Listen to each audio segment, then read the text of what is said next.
Jizb plodded slowly along, knuckle walking away from fresh water. The world was saturated. Rains of the last 3 days, first wet, then soaked everything through, then kept at it until the clean, clear water had nowhere to turn but the base of a couple of hills where it sat, and birthed a few frogs before Jizba got to it, yesterday. Rain quit this morning. Sun burning through, the little pond won't last. Ridge crests came and went unnoticed. More than one small creature darted away, hid, came back out to watch a predator pass. When Jizb ate, it was from an old sack in her pack, damp but tasteless fuel. She wasn't the least surprised to find a fox walking beside her. Fox, her totem. Clever prankster, bewhiskered child, the source of her power and a considerable portion of her identity. Each could see the other was in no hurry to chat, so they walked on together, amiably aimless. Their conversation started with impressions taken from how the other moved and didn't. An hour passed before speech entered into it. You should have come to me. You always can, you know. I'm hurt. Yes, you're right. But I couldn't. I just couldn't. You didn't. I couldn't. Fox trotted ahead and chased off some butterflies, little spying bastards. Have I neglected you? No more than usual. That hurts too. Okay. Wow. You are hurtful today. Yes. I'm here now. What is it that you need? It's too late for that. Too late for that. It's never too late to try. Don't. Okay. Sorry, that was cheap. Sometimes it is too late to try. Now, for instance. That's right. Should I go then? No. Should I stay? I don't know. I'll stay. The sun fell, really outdid itself for glory and splendor. An hour of golden, nearly liquid light, and then the sinking below with all the reds and the oranges rolling out to the horizon, dipping, dipping, gone, green flash. In twilight now. I have given you gifts. You have. I thanked you. You did. Night approaching, throwing a blanket over their conversation. Jizb finds her words. I am not happy. I want to be happy. Can you make me happy? I can make you many things. You know that. You can change your shape such that no one sees who you really are. You could take on the visage of a great leader, or a child, or a woman of such beauty men will fight to have you. Not easily, I admit, but it is possible. Have I not shown you? You have. Can you make me happy? When you felt trapped, I gave you cunning. Your instincts got you out of danger, out of embarrassment, around the rules. All this I gave you, and asked only for your commitment to me, that you honor me. Is none of this true? All of it is true. But can you make me happy? No. No? No. No one can make you happy. No one. Happiness is a choice you make. That is not true. I have tried to be happy. I would give anything to be happy, but it eludes me at every turn. When I grab hold, it is nothing but smoke. I choose to hold on, but there isn't a handle. It is gone almost as soon as it has come. There is no room in you for happiness right now, I think. What does that mean? You are too full.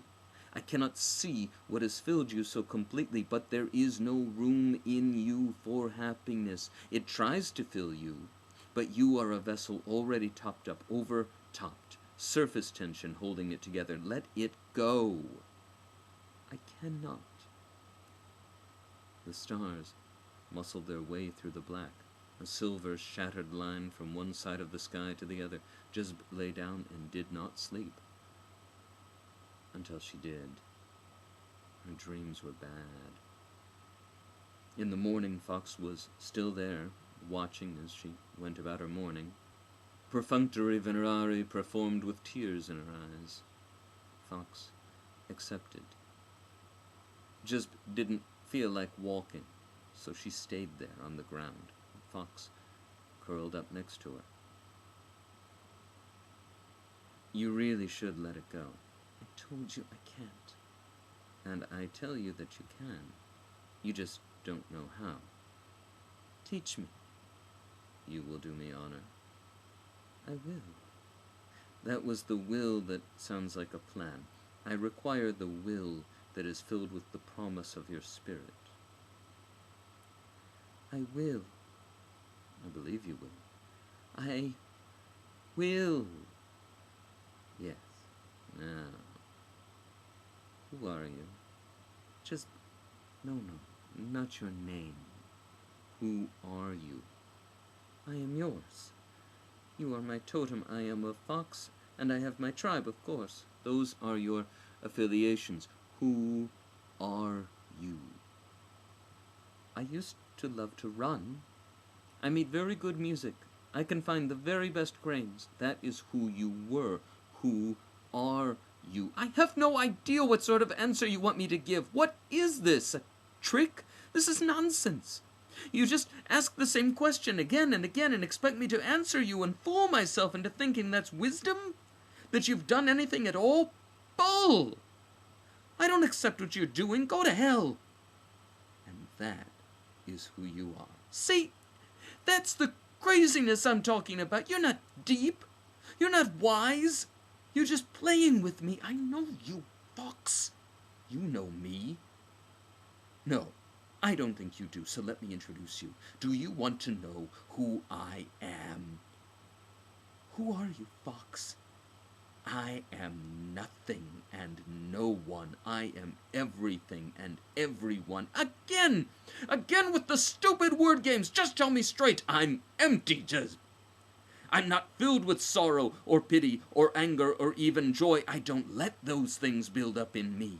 When those things stick around, you start to label yourself according to them. It is like a container. You buy a container and it is empty. Nothing fills it, so nothing defines it. It is just itself. Then you put water into it, and you keep putting water into it, and soon it is a water container. Water defines it. But that is not, in fact, what it is. That is what it has been used for. Another person might have filled it with grain, and it would be a grain container. Or it could be a wine container. Or a piss pot. Fox, listen. I don't know what you've filled yourself with, but it must be pissy, and it must have been in there for a while now. So long you've started defining yourself as pissy. You want to be happy, but you can't be happy until you pour out the piss, fill up with happiness, and stay that way for a while. Jezb wasn't buying it.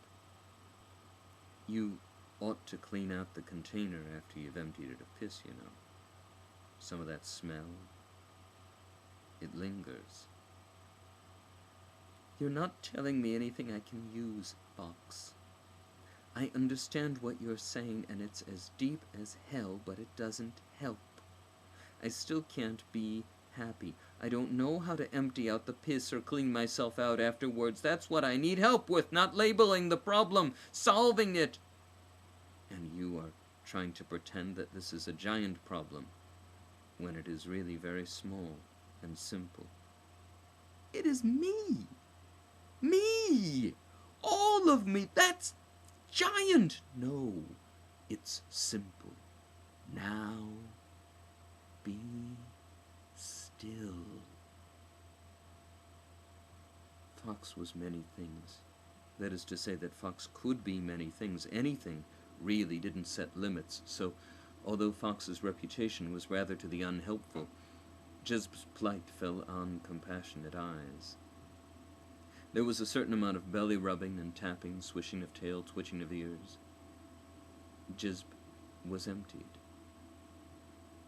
For long moments, Jizb sat there, free and clear, 100% potential, no worries, no fears, nothing. But the loss of self-loathing proved terrifying. Suddenly able to fly, Jizb knew vertigo, was terrified that all that she was had somehow slipped away and that she'd be nothing, nothingness, dead.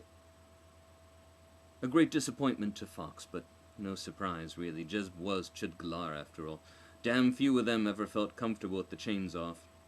Here, Jizb was, with all the options she could possibly want, uncuffed and the cell door open, blinking at a peaceful little valley of plenty, and here Jizb was, shutting her eyes and running back in the cell and hiding under her bunk and holding herself for all she's worth. Never meant to be free. Eagle passed by. "Here's one for you," Fox shouted. "I'm done with her."